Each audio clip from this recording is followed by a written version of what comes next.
All right, ladies and gentlemen, it's AJ here with Big Bud. What's up, guys? And we're showing you the game. This is the game that got me into platinum. You can see I'm gold here.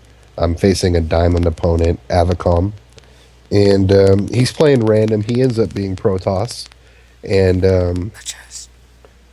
I'm going to show you basically. This is Grower's build for Protoss. I kind of blindly chose to do this build. I didn't know he was Protoss at the moment.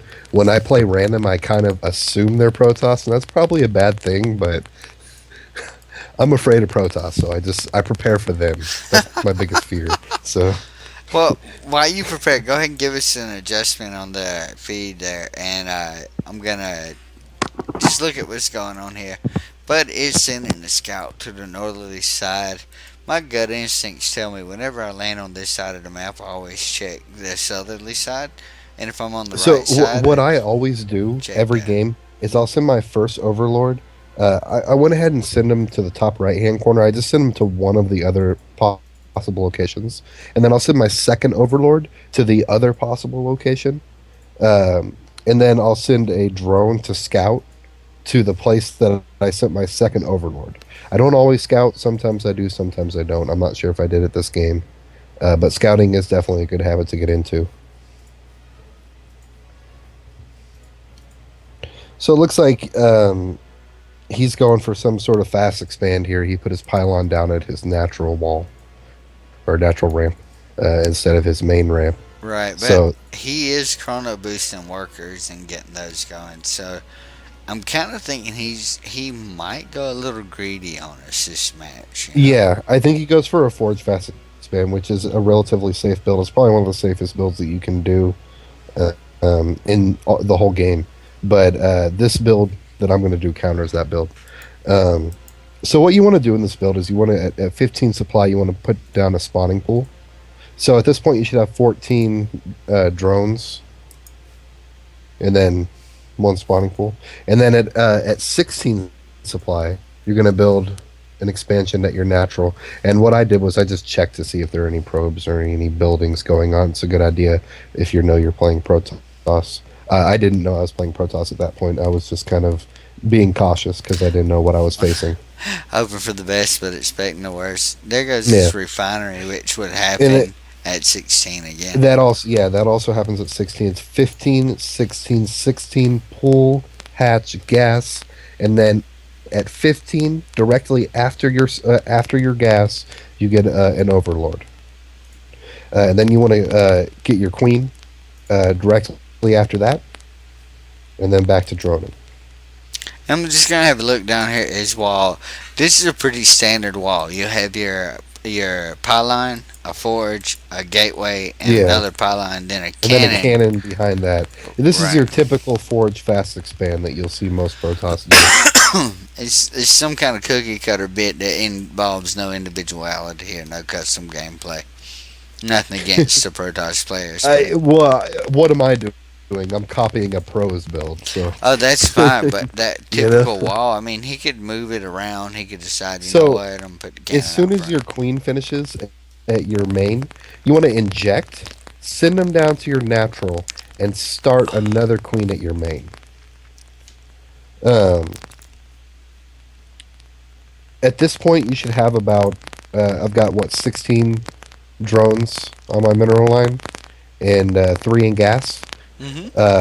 You want to start speed. I messed up here a little bit. You want to start zergling speed as soon as you have 100 gas. And then when you're about halfway done with your Zergling speed upgrade, you want to start your Roach Warren.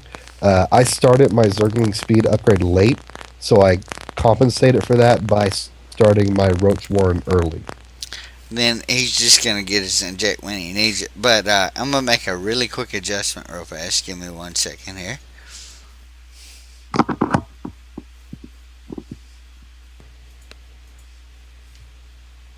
So at this point, your other queens should be done, and you should have two queens out there.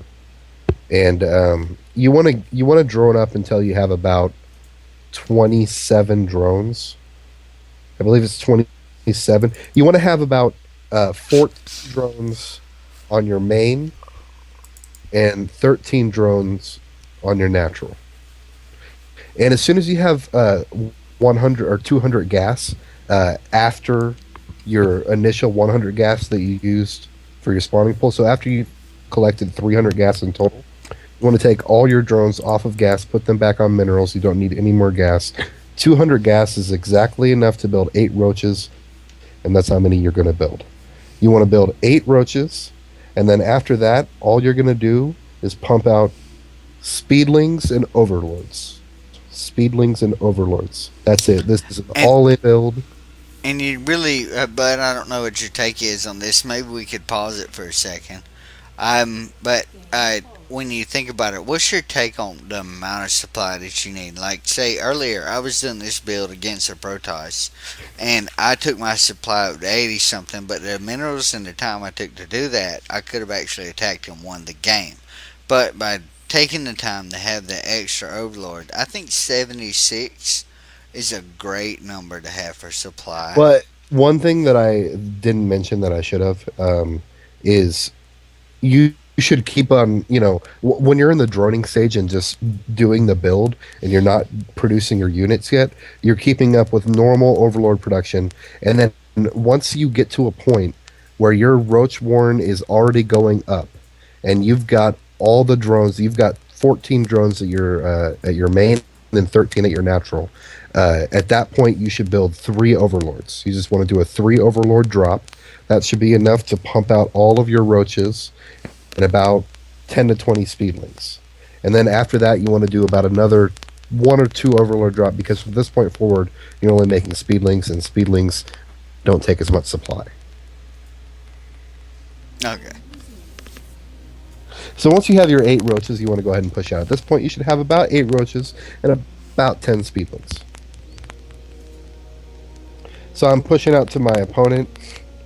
This build is an all-in build. It's Grower's build. I don't know if any of you are familiar with Grower, a pro Zerg player. But it's counting on the fact that these 8 roaches are going to do enough damage to knock down this wall, knock down any sentries that he has blocking the way, knock down any cannons that are behind the wall, and open up a hole for those speedlings to come in and just fuck shit up. Oh, well, that's You a know? good way to put it. It's pretty cut and dry. So we do have him attacking here with an So he adjust. did put up a wall or a force field there. It wasn't enough. I had my roaches destroy the cannon first, and now I'm just trying to destroy. I have my roaches targeting the enemy units that can fire back, and then I have my zerglings targeting the building. So I go ahead and rip open a wall there. As you can see, I keep up with my injects, keep up with my overlord production and my speedling production, and you have just stuff.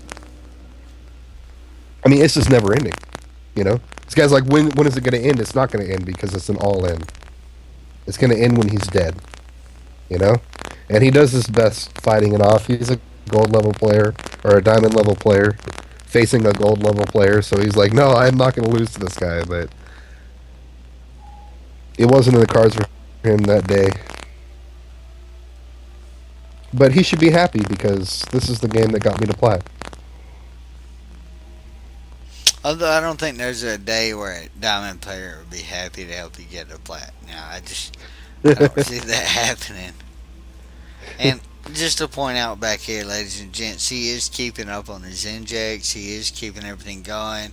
And if you're a gold player trying to Yeah, figure out how to move if we could forward, do something, I would just like to show. Can we put it on my player cam during the attack? Can we do that? yeah, we can do that. Because I want them to see, like, me going back. I have my buildings hotkeyed. Or I'm sorry. Is this a good place to start? Yeah, this is a good place to start. I have my hatcheries hotkeyed at number 2.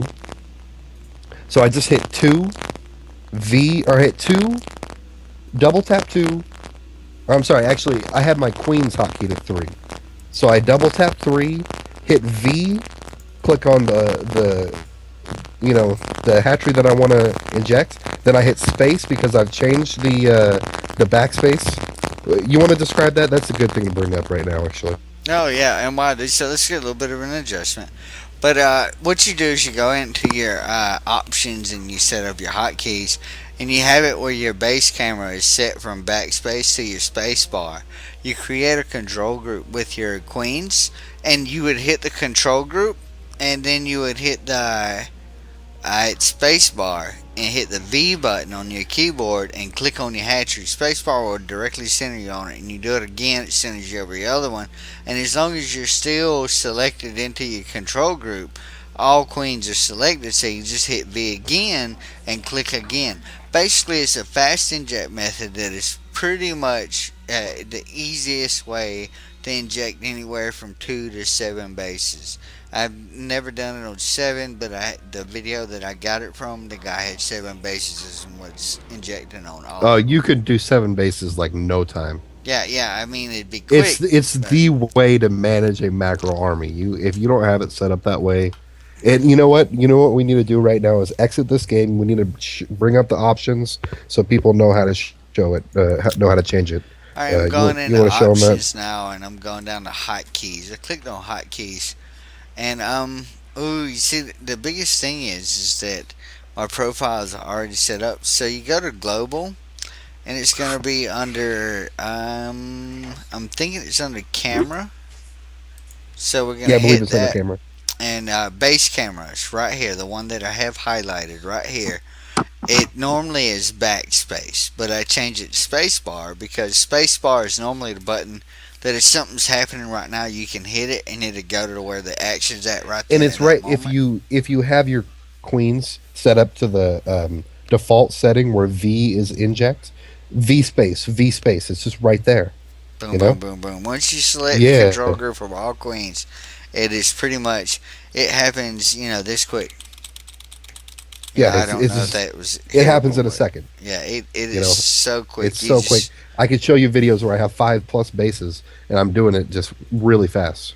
Yeah, and you see, I mean, it's a great thing. It's something I learned, and where I learned it at, they didn't even tell me how to do it the way that you have it brought up here. And Again, then you would hotkey back to your army or control group back to your army and then back to the action. right, You know? and you can double tap F2 if you ever were concerned about which hotkey your army was on, just to get there quicker. But again, just to recap, we go into our options menu. Hotkeys at the very bottom. And then you go to global, which is at the bottom of that list. You hit camera button, which is a little plus button, bring it down, and there it is, base camera, right here. This is the way to inject their Zerg.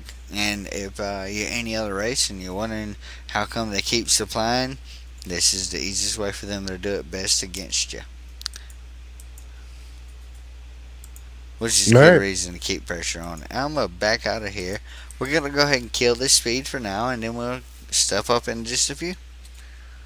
All right, later guys. Later.